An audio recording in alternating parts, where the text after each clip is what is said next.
So Darshan ಅವರು ಮತ್ತೆ 14 ದಿನಗಳ ಕಾಲ ನ್ಯಾಯಾಂಗ ಬಂಧನಕ್ಕೆ ಇವತ್ತು ಕೋರ್ಟ್ ಇದು ಮಾಡಿದೆ.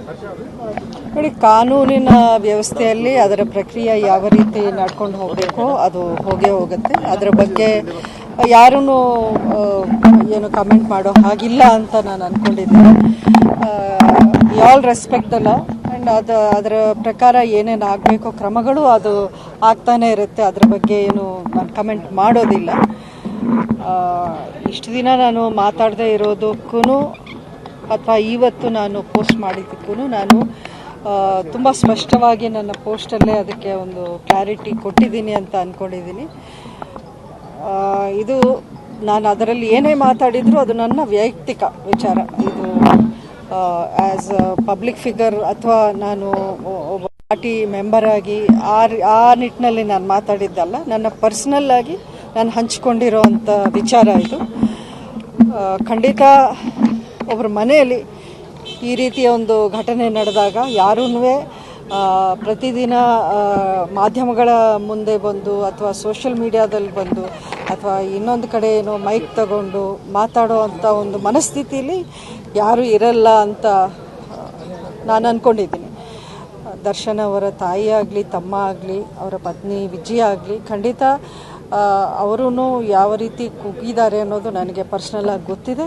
ಎಲ್ಲರ ಜೊತೆಯಲ್ಲಿ ನಾನು ಎಸ್ಪೆಷಲಿ ವಿಜಯ್ ಅವ್ರ ಜೊತೆಲಿ ಮೊದಲನೇ ದಿನದಿಂದಲೂ ನಾನು ಸಂಪರ್ಕದಲ್ಲಿದ್ದೀನಿ. ಬಟ್ ಇವೆಲ್ಲ ಪರ್ಸ್ನಲ್ ವಿಚಾರಗಳಿರೋದ್ರಿಂದ ನಾವೆಲ್ಲರೂ ಒಂದು ಶಾಕಲ್ಲೇ ಇದ್ವಿ, ಒಂದು ನೋವನ್ನು ನಾವು ಅನುಭವಿಸ್ತಾ ಬಂದಿದ್ವಿ. ಇದೆಲ್ಲ ಪಬ್ಲಿಕ್ಕಲ್ಲಿ ಮಾತಾಡೋವಂಥ ವಿಚಾರಗಳೇ ಅಲ್ಲ ಅಂತ ನಾನು ಇದ್ದೀನಿ. ಆದರೆ ನನ್ನ ಈ ಮೌನವನ್ನು ಕೆಲವರು ಅದನ್ನು ಬೇರೆ ರೀತಿ ಬಿಂಬಿಸೋ ಒಂದು ಪ್ರಯತ್ನವನ್ನು ಮಾಡ್ತಿದ್ದಾರೆ. ಅಭಿಮಾನಿಗಳಲ್ಲಿ ಒಂದಷ್ಟು ಗೊಂದಲವನ್ನು ಸೃಷ್ಟಿಸುವಂಥ ಕೆಲಸ ನಡೀತಾ ಇದೆ ಅಂತ ನನಗೆ ಹಲವಾರು ನನ್ನ ಅಭಿಮಾನಿಗಳು ಹೇಳಿರೋದ್ರಿಂದ ಸರಿ ಒಂದು ಸ್ಪಷ್ಟತೆ ಕೊಡೋಣ, ನನ್ನ ನಿಲುವೇನು, ನನ್ನ ಅನಿಸಿಕೆ ಏನು ಅನ್ನೋದನ್ನ ಇವತ್ತು ನಾನು ಹಂಚಿಕೊಂಡಿದ್ದೆ. ಉಲ್ಲೇಖ ಮಾಡಿದ್ದೀರಾ ಈ ರೀತಿ ದರ್ಶನ್ ಮಾಡುವಂತ ಸ್ವಭಾವದವರು ಅಲ್ಲ ಅನ್ನೋದು. ಬಟ್ ಸಾಕ್ಷಿಗಳು ಬಹಳಷ್ಟು ಇದೆ ಅನ್ನೋಂಥದ್ದು ಕೂಡ ಪೊಲೀಸರು ಹೇಳ್ತಾ ಇದ್ದಾರೆ. ಜಡ್ಜ್ ಮುಂದೆ ಕೂಡ ಅದನ್ನ ಮುಂದಿಟ್ಟಿದ್ದಾರೆ ಅನ್ನೋದು. ನೋಡಿ, ಪೊಲೀಸ್ ಅವರು ಅಥವಾ ಕೋರ್ಟಲ್ಲಿ ಏನು ನಡೀತಾ ಇದೆ ಅದಕ್ಕೆ ಯಾವುದಕ್ಕೂ ನಾನೇನು ವಿರೋಧವೂ ನಾನು ವ್ಯಕ್ತಪಡಿಸ್ತಾ ಇಲ್ಲ, ಯಾವುದಕ್ಕೂ ನಾನು ಕಮೆಂಟ್ ಮಾಡಲ್ಲ. ಯಾಕೆಂದರೆ ಅದು ಕೋರ್ಟಲ್ಲಿ ಇರೋ ವಿಚಾರವಾಗಿರೋದ್ರಿಂದ ಖಂಡಿತ ಯಾರಿಗೂ ಅದರ ಬಗ್ಗೆ ಮಾತಾಡೋ ಒಂದು ರೈಟ್ ಇಲ್ಲ ಅಂತ ನನ್ನ ಅನಿಸಿಕೆ. ಖಂಡಿತ ಐ ರೆಸ್ಪೆಕ್ಟ್ ದ ಲಾ. ಕಾನೂನಿಗಿಂತ ನಾವು ಯಾರೂ ದೊಡ್ಡವರಲ್ಲ. ಆ ಕಾನೂನು ಏನು ಹೇಳುತ್ತೆ ನಾವು ಕೇಳಲೇಬೇಕಾಗತ್ತೆ, ತಲೆ ಬಾಗಲೇಬೇಕಾಗತ್ತೆ. ನಾನು ಹೇಳಿರೋದು ನನ್ನ ವಿಶ್ವಾಸ, ನನ್ನ ನಂಬಿಕೆ. ನಾನು ಕಂಡಂಥ ದರ್ಶನ್ ಅವ್ರು ಎಲ್ರಿಗೂ ಒಂದು ಹೆಲ್ಪ್ ಮಾಡುವಂಥ ಒಂದು ನೇಚರ್ ತುಂಬಾ ನೀವು ನೋಡಿದ್ದೀರ. ನನ್ನ ವಿಚಾರದಲ್ಲೇ ಆಗಿರ್ಬೋದು, ದರ್ಶನ್ ಯಾವ ರೀತಿ ನನ್ನ ಪರ ಇಷ್ಟು ವರ್ಷಗಳು ನಿಂತ್ಕೊಂಡ್ರು ಅಂಬರೀಷ್ ಅವರ ಅಗಲಿಕೆಯ ನಂತರ ಅನ್ನೋದು ನೀವೆಲ್ಲರೂ ನೋಡಿದ್ದೀರ. ನಾನು ಆ ರೀತಿಯ ದರ್ಶನ ಮಾತ್ರ ನಾನು ನೋಡಿದ್ದೀನಿ.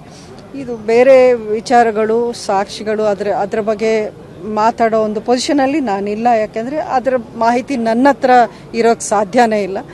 ಅದೇನಿದ್ರು ಪೊಲೀಸು, ಕೋರ್ಟು ಅಲ್ಲಿ ಪ್ರೂವ್ ಆಗಬೇಕು, ಸಾಬೀತಾಗಬೇಕು. ನನ್ನ ಮನಸ್ಸು, ನಾನು ಅವನ ಒಂದು ಮಗನಾಗಿ ನಾನು ನೋಡ್ಕೊಂಡು ಬಂದಿದ್ದೀನಿ. ಒಬ್ಬ ತಾಯಿಯಾಗಿ ನಾನು ಖಂಡಿತ ನನ್ನ ಮಗ ಈ ರೀತಿ ಮಾಡಿರಲ್ಲ ಅಂತ ನನಗೆ ಅನಿಸ್ತಾ ಇದೆ. ಅದು ನನ್ನ ವೈಯಕ್ತಿಕ ಅಭಿಪ್ರಾಯ. ಅಲ್ಲ, ಕೋರ್ಟು ಸಾಕ್ಷಿಗಳು ಅದೆಲ್ಲ ಇನ್ನೂ ಬರಬೇಕು. ಯಾಕೆಂದರೆ ಇದನ್ನೇ ನಾನು ಹೇಳ್ತಾ ಇರೋದು. ಮಾಧ್ಯಮಗಳಲ್ಲೂ ತೀರಾ ತುಂಬಾ ಊಹಾಪೋಹಗಳು, ಯಾವುದ್ಯಾವುದೋ ಸೋಷಲ್ ಮೀಡಿಯಾದಿಂದ ತಗೊಂಬಂದು ನೀವು ಅದನ್ನೇ ನಿಜವಾಗಿ ಒಂದು ಸ್ಟೋರಿನ ಮಾಡ್ತಿರೋದೂ ಸರಿ ಇಲ್ಲ. ಇದು ನಾನು ಯಾಕೆಂದರೆ ತುಂಬಾ ಕನ್ಫ್ಯೂಸಿಂಗ್ ನ್ಯೂಸು ಅಲ್ಲಲ್ಲಿ ಬರ್ತಾ ಇದೆ. ಪ್ರತಿದಿನ ಬೇರೆ ಬೇರೆ ರೀತಿಯ ಸುದ್ದಿಗಳು ನಾವು ಕೇಳ್ತಾ ಇದ್ವಿ. ಇದರ ನಿಜ ಯಾವುದು, ಸತ್ಯ ಅಸತ್ಯ ಏನು ಅನ್ನೋದು ಗೊತ್ತಾಗೋಕೆ ನಮಗೆ ಯಾವ ದಾರಿನೂ ಇಲ್ಲ ಇದರಲ್ಲಿ. ಸೊ ಸತ್ಯ ಹೊರಗೆ ಬರೋಕ್ಕೊಂದು ಟೈಮ್ ಆದರೂ ಕೊಡಿ, ಒಂದು ಅವಕಾಶವಾದರೂ ಕೊಡಿ. ಮೊದಲನೇ ದಿನದಿಂದಾನೇ ಅವನ್ನ ಒಂದು ಆರೋಪಿಯಿಂದ ಅಪರಾಧಿಯನ್ನೇ ಮಾಡಿ ಹಾಕೋದು ಬೇಡ ಅಂತಾನೆ ನನ್ನ ಒಂದು ಮನವಿ. ರೇಣುಕಾಸ್ವಾಮಿ ಹತ್ಯೆಯಾಗಿರೋದು ನಿಜ. ರೇಣುಕಾಸ್ವಾಮಿ ಹತ್ಯೆಯಾಗಿದೆ, ಈಗ ಕುಟುಂಬ ಅನಾಥ ಆಗಿದೆ. ಈಗ ಪ್ರಸಾರ ಮಾಡಿರ್ತಕ್ಕಂಥದ್ದು ಮೇಡಮ್, ಮಾಧ್ಯಮಗಳ ಮೇಲೆ ನೀವು ಇದು ಮಾಡ್ತಾ ಇದ್ದೀರಾ. ಅದು ಯಾಕಂದ್ರೆ ಏನು ಪೊಲೀಸ್ ಇದರಲ್ಲಿ ಕೊಟ್ಟಿದ್ದಾರ ತೋರ್ಸ್ಗಳು ಏನಿರ್ತದೆ ಅದನ್ನು ಮಾಡಿರ್ತಕ್ಕಂಥದ್ದು, ಜೊತೆಗೆ ಸಾವಿರಾರು ಜನ ಅಭಿಮಾನಿಗಳಿಗೆ ಅವ್ರು ಮಾಡಲಾಗಿದೆ. ಇಂಥ ಒಬ್ಬ ವ್ಯಕ್ತಿ ಈ ರೀತಿ ಮಾಡ್ತಕ್ಕಂಥದ್ದು ಎಷ್ಟರ ಮಟ್ಟಿಗೆ ನಿಮ್ಮ ವೈಯಕ್ತಿಕ ಅಲ್ಲ, ಏನ್ ಮಾಡಿದ್ದಾರೆ ಏನ್ ಮಾಡಿಲ್ಲ ಅನ್ನೋದು ಬರಲಿ ಹೊರಗೆ, ಅಫಿಷಿಯಲ್ ಆಗಿ ಬರಲಿ. ಅದು ಅಷ್ಟೇ ನಾನು ಕೇಳ್ತಾ ಇರೋದು. ಸತ್ಯವನ್ನು ಮುಚ್ಚಿಡಬೇಕು ಅಥವಾ ಕಾನೂನಿಗೆ ವಿರುದ್ಧವಾಗಿ ಏನಾದರೂ ನಾವು ಮಾಡಬೇಕು ಅಂತ ನಾನು ಎಲ್ಲೂ ಹೇಳ್ತಾ ಇಲ್ಲ, ಹೇಳೋಕ್ಕೂ ಹೋಗಲ್ಲ. ಖಂಡಿತ ಕಾನೂನು ನಾಳೆ ದಿನ ಏನು ಹೇಳುತ್ತೆ ಆ ಒಂದು ತೀರ್ಮಾನವನ್ನು ನಾವೆಲ್ಲರೂ ಆಕ್ಸೆಪ್ಟ್ ಮಾಡಲೇಬೇಕಾಗತ್ತೆ. ಅದರಲ್ಲಿ ಎರಡನೇ ಮಾತಿಲ್ಲ. ಇದನ್ನು ನಾನು ಹೇಳ್ತಾ ಇದ್ದೀನಿ. ಹೌದು, ಅವರ ಕುಟುಂಬಕ್ಕೆ ಅನ್ಯಾಯ ಆಗಿದೆ. ಅದಕ್ಕೆ ನಾನು ಒಬ್ಬ ತಾಯಿನೇ. ಅಂಥ ಅನ್ಯಾಯವನ್ನು ನೋಡಿ ಯಾರೂ ಅದನ್ನು ಒಂದು ಆಕ್ಸೆಪ್ಟ್ ಮಾಡೋ ವಿಷಯ ಅಂತೂ ಅಲ್ಲ. ನನಗೂ ನೋವಾಗಿದೆ ಅದನ್ನು ನೋಡಿ. ಆ ತಾಯಿ ಅಳೋದು, ಆ ಪತ್ನಿಯ ಒಂದು ಪರಿಸ್ಥಿತಿ ನೋಡಿ ಎಲ್ರಿಗೂ ಹೃದಯ ಒಂಥರ ಎದೆ ಒಡೆದೋಗಿರೋವಂಥ ವಿಚಾರವೇ. ಆದರೆ ಇದನ್ನು ಯಾರು ಮಾಡಿದ್ದಾರೆ, ಏನಕ್ಕೆ ಮಾಡಿದ್ದಾರೆ, ಯಾರೆಲ್ಲ ಸೇರಿ ಮಾಡಿದ್ದಾರೆ, ಇದರಲ್ಲಿ ಹಲವಾರು ವಿಚಾರಗಳು ಇನ್ನೂ ನಮ್ಮ ಮುಂದೆ ಬರಬೇಕಾಗಿದೆ. ನನ್ನ ವಿಶ್ವಾಸ ಏನು ಅಂತ ನಾನು ಹೇಳಿದ್ದೀನಿ. ಅದನ್ನೇ ಎಲ್ಲರೂ ಒಪ್ಪಬೇಕು ಅಂತ ನಾನೇನು ಹೇಳ್ತಾ ಇಲ್ಲ. ಖಂಡಿತ ನಾಳೆ ದಿನ ಸತ್ಯ ಬರುತ್ತೆ. ಅಲ್ಲಿವರೆಗೂ ತಾಳ್ಮೆಯಿಂದ ಕಾಯಬೇಕು ಅನ್ನೋದು ನಾನು ಇದು ಕಾನೂನು ವ್ಯವಸ್ಥೆಯಲ್ಲಿ ಒಂದು ಪ್ರೊಸೀಜರ್ ಅಂತ ಇರುತ್ತೆ. ಅದರ ಎಕ್ಸಾಕ್ಟ್ ಪ್ರೊಸೀಜರ್ಸ್ ಏನು ಅಂತ ನನಗೂ ಗೊತ್ತಿಲ್ಲ. ಖಂಡಿತ ಚಾರ್ಜ್ ಶೀಟ್ ಆಗೋವರೆಗೂ ಬೇಲ್ ಅಪ್ಲಿಕೇಶನ್ಗೆ ಅವಕಾಶ ಇಲ್ಲ ಅನ್ನುವಂಥ ಮಾತನ್ನು ಕೇಳಿದ್ದೀನಿ. ಬಹುಶಃ ಅದೇ ಕಾರಣಕ್ಕೆ ಅವರು ಕಾಯ್ತಾ ಇದ್ದಾರೆ ಅಂತ ನನಗೆ ಪೊಲೀಸ್ ಅಥವಾ ಕಾನೂನು ವ್ಯವಸ್ಥೆ ಮೇಲೆ ನನಗೆ ನಂಬಿಕೆ ಇದೆ. ಅದು ಇಂಥ ಒಂದು ಹೈ ಪ್ರೊಫೈಲ್ ಕೇಸಲ್ಲಿ ಎಲ್ಲವೂ ಪರ್ಫೆಕ್ಟ್ ಆಗಿ ಅವ್ರು ಮಾಡ್ತಾರೆ ಅಂತಾನು ನಾನು ನಂಬಿದ್ದೀನಿ. ಪರ ವಿರೋಧ ಚರ್ಚೆ ನಡೀತಾ ಇದೆ ಮೇಡಮ್. ದರ್ಶನ್ ಅವರು ಮಾಡಿದ್ರು ಸೆಕೆಂಡ್ ಪರ ವಿರೋಧ ಚರ್ಚೆ ನಡೀತಾ ಇದೆ. ಅಭಿಮಾನಿಗಳ ವರ್ತನೆ ಹೇಗಿದೆ ಅಂದ್ರೆ ದರ್ಶನ್ ಏನು ಮಾಡೇ ಇಲ್ಲ ಅಥವಾ ಆ ಥರ ಮಾಡಿದ್ದೇ ಸರಿ, ಆ ಥರದ ಮನಸ್ಥಿತಿಯ ಅಭಿಮಾನಿಗಳಿಗೆ ಏನು ಹೇಳಿ ಬಯಸ್ತೀವಿ? ಮಾಡಿದ್ರು ಸುಮ್ಮನೆ ಮಾಡಿರೋದಿಲ್ಲ, ಅವ್ರೇನೋ ಕಾರಣ ಇರುತ್ತೆ. ಈ ಥರದ್ದು ಅಂದ್ರೆ ಮಾಡಿದ್ದು ಸಮರ್ಥನೆ ಮಾಡ್ಕೊಳ್ಳುವಂಥ ಕೆಲಸ ಮಾಡ್ಕೊಳ್ಳುವಂಥ ಪ್ರಯತ್ನ ಮಾಡ್ತಾ ಇದ್ದಾರೆ.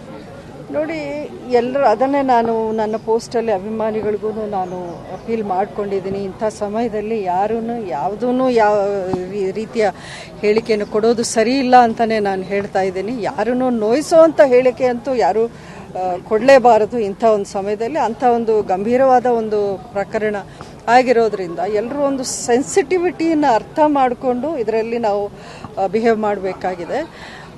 ಖಂಡಿತ ಮುಂದಿನ ದಿನಗಳಲ್ಲಿ ಏನೆಲ್ಲ ಆಗಬೇಕು ಅಂತ ನಾವೆಲ್ಲರೂ ಕಾಯ್ತಾ ಇದ್ದೀವಿ. ನಾವು ಒಂದು ನಮ್ಮಲ್ಲಿ ನಾವೇ ಒಂದು ಧೈರ್ಯವನ್ನು ತುಂಬಿಕೊಂಡು ಇಷ್ಟಾದರೂ ಮಾತಾಡೋಕ್ಕೆ ಒಂದು ಧೈರ್ಯವನ್ನು ತುಂಬಿಕೊಂಡು ನಾನು ಬರಬೇಕಾಗಿತ್ತು. ಯಾಕಂದರೆ ಇದು ನನಗೆ ತೀರಾ ಪರ್ಸ್ನಲ್ ವಿಷಯ, ತುಂಬ ಹತ್ತಿರವಾದ ಒಬ್ಬರ ವಿಚಾರ ಆಗಿರೋದ್ರಿಂದ ನಾನು ಎಲ್ಲವೂ ಒಂದೇ ದಿನ ಬಂದು ಹೊರಗೆ ಬಂದು ಮಾತಾಡೋವಂಥ ಒಂದು ಪರಿಸ್ಥಿತಿ ನಾನು ಇರಲಿಲ್ಲ. ನನಗೆ ಇವತ್ತೂ ಇದರ ಬಗ್ಗೆ ತುಂಬಾ ನೋವಿದೆ.